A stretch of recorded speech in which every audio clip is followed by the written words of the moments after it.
Today we're going to talk about self-care. This topic keeps coming up over and over again in our coaching calls the last few weeks.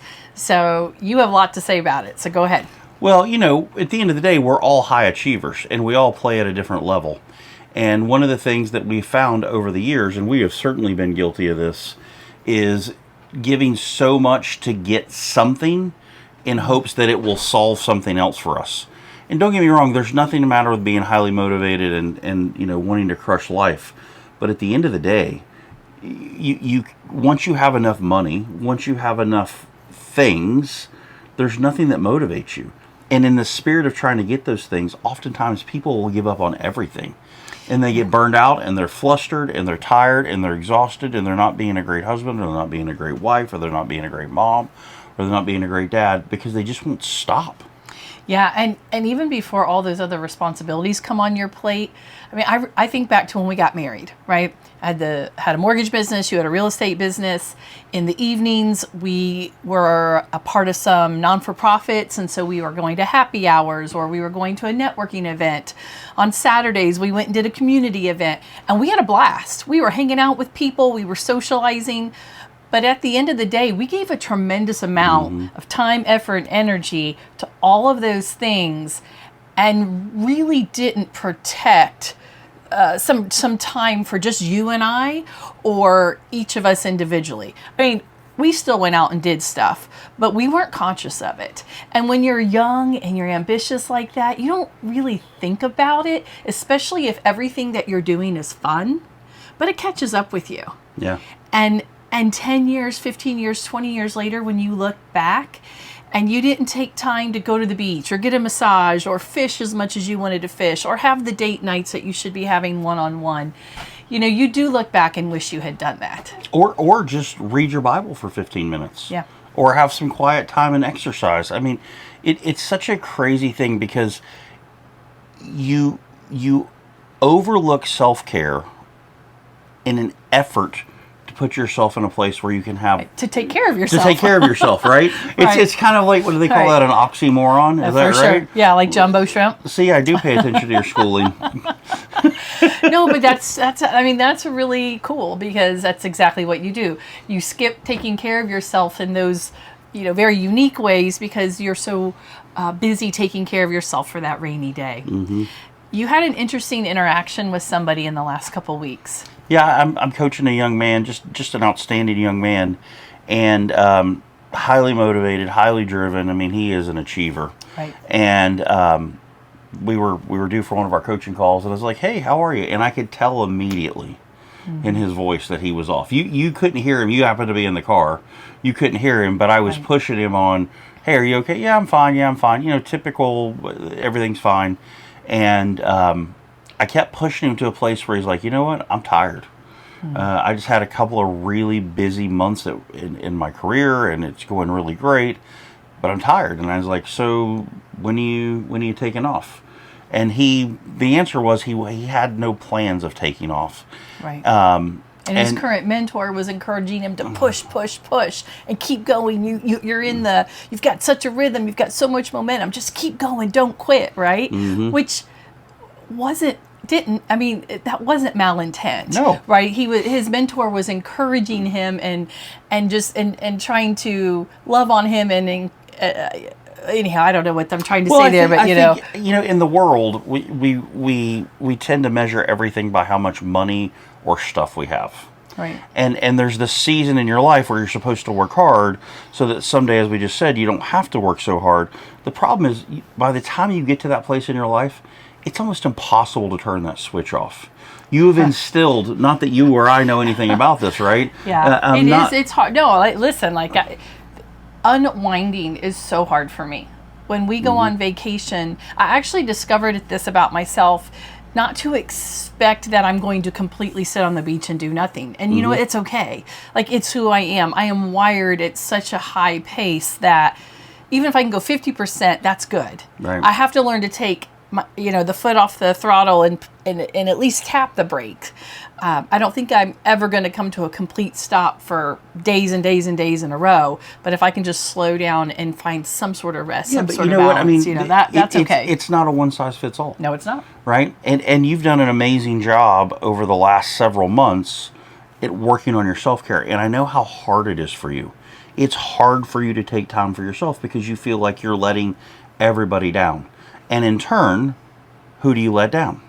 You. Right? And I think that if you're watching this, this is a real problem in any industry. Not making time to take care of yourself. For me, I didn't take care of myself to a place where I just quit. I was like, I don't want to do this anymore at all. I don't want to be in the real estate business. I don't want to have a team. I don't want to do anything. It was just like, here are the keys. I'm out.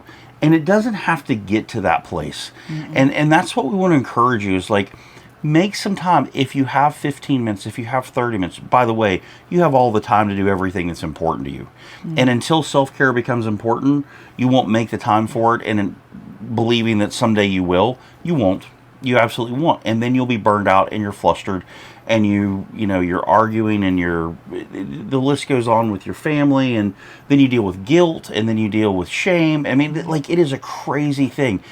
The other thing that's interesting about self-care is sometimes you go from no self-care to I have to go to the Ritz-Carlton every weekend, right. and it has to be this major event for you to have self-care.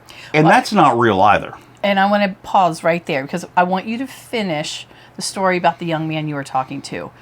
What advice did you give him? And then let's come back and talk about how we can go too far with self-care. So what advice did you give him? It was simple. Well, I encouraged him to take the next day off. Yeah. And just go do something for himself. Right. It doesn't mean that he couldn't answer his phone. I'm not, we're not being legalistic about it. But I just really encouraged him, hey, go take some time for you. Go to your favorite coffee shop. Go for a bike ride. Go to the gym. Because he couldn't even think. He was just really, he was at the end of his rope. He had some amazing months. He had worked. And like I said, his mentor was like, don't stop. You've got so much momentum. And he's like, but I think I'm going to explode. And you just said, stop. Just take one day. Well, I don't want to be clear. Right? Like, I didn't tell him to stop. No, I just told him to pause. Yeah, no, right. But for just one day. Yeah. Right? Just go catch your breath. Mm-hmm. Collect your thoughts. If you like coffee, go to your favorite coffee shop. If you like the beach, go take a walk on the beach. Just don't make outbound calls that aren't necessary tomorrow. Just chill. By the way, I'm happy to report he called me and thanked me profusely. Exactly. And one of the conversations we had, felt like a brand new person, didn't he? One of the conversations we had is I was just challenging him through this. I said, if you think about the successful people that you know, in whatever space they're in, what happens when they make $1 million? They want to make $2 million. What happens when they make $2 million? They want to make $4 million. And then mysteriously, when they get to having $10 million, then they will be okay. And I said, how many of those people that are earning that type of revenue that you know, and maybe you don't know a bunch, or maybe you do know a bunch, I don't know, but anybody that you could look from the outside in and think that is making that type of money, how many of them do you ever see stop? And he literally just was completely silent. Mm-hmm. And he said, I don't ever see anybody. He's like, this is the most profound thing that has ever been, talking about this subject with me. And when you say stop, you challenged him a little bit. Well, again, I heard one side of the conversation, but I heard you say, how many of those people are really receiving passive income and they're not going to work every day, right? How many of them have wonderful relationships with their spouses and their kids? So when you say, was it enough? Did they stop? Those were the things you were asking. Because, hey, if you enjoy what you are doing, you might do it until you take your last breath, and that's fine. Like, everybody can do absolutely. that. But to do it at all cost is what he had been told, and that's what he'd been witnessing. And that's where you just challenged him. And listen, there's plenty of successful people that have amazing marriages, and this isn't like if you're successful, you have a crummy marriage and you're a bad husband or a bad wife. No, it's not about the that. Balance. But and I don't think balance. See, this is the problem. I think it's impossible to have a work-life balance. And that's why nobody can ever find it.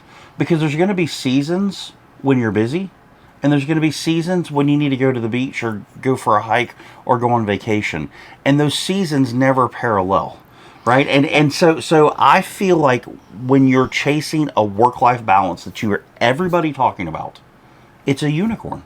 It doesn't exist. So when you go to work, go to work. The problem is you go to work and justify working just a little bit more and a little bit more and a little bit more, and you never get back to this part, which is I'm going to lay on the couch and eat bonbons and watch Oprah or whatever it is you're going to do, right? And I think that's such the slippery slope is you've got to be able to go here, and then you got to be able to take your hat off and go here. And that's where people have a real hard time. Yeah.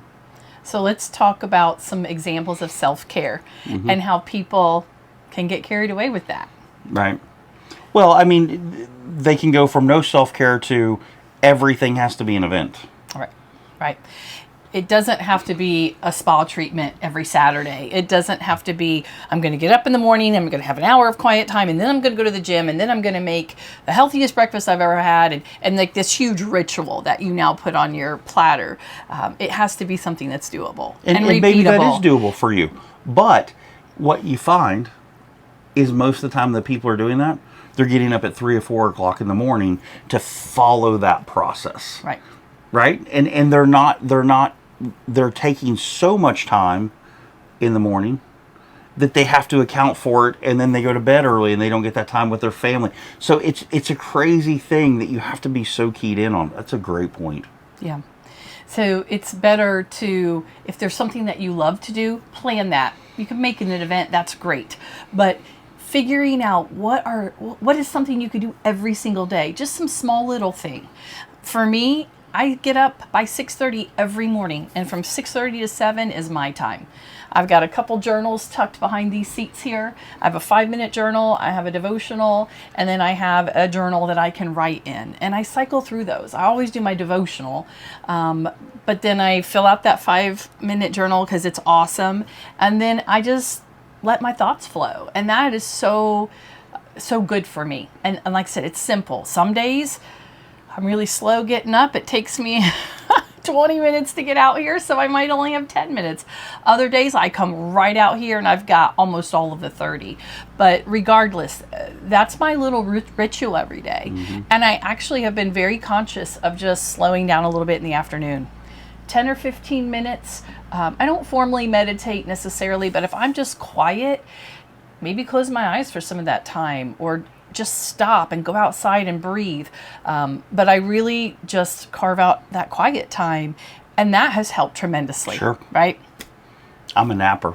Yeah, you are. I like to take a nap. I don't take a nap every day, but I take a nap a lot of days. 20 or 30 minutes. I go in the back, close the door, take a nap, and it makes me feel amazing. It recharges me. I love early mornings. I like to go for walks, and I like to go for a walk without something in my ears. Some days I do, but more days than not, I'm just listening to the birds. It's time I have. I pray while I'm walking. I just enjoy the early morning. I just love that time. And look, you guys, it doesn't matter what we do. This is about you and what do you do. Yep. And finding that space that you can do it where it's consistent, where it's just not all or nothing. And as you know, business professionals, we tend to be all or nothings. We're all over here and we're all over there, and just learning to be okay being mostly over there and some over here, or mostly over here and some over there. It's okay. Like, I can answer my phone on a Saturday. It doesn't throw me out of whack. I can take the call 10 or 15 minutes and get right back into it. Some people can't do that. And you have to know, if that's going to throw you off, don't answer the phone. If it's going to throw your day off with your family and distract you, don't answer the phone. It's okay.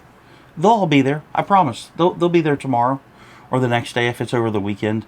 But if you're not making intentional time for this topic, it's crazy. And we have been over and over and over this lately. It's really cool. So our challenge to you is figure out one small thing you can do every day that doesn't create more work, but actually just makes you feel better and gives you more control over yourself, your emotions, your time, that gives you energy. And if you're really struggling with this, reach out to us. We'd love to help you. It would be our pleasure. It'd be our honor. You deserve to have time to yourself and self-care.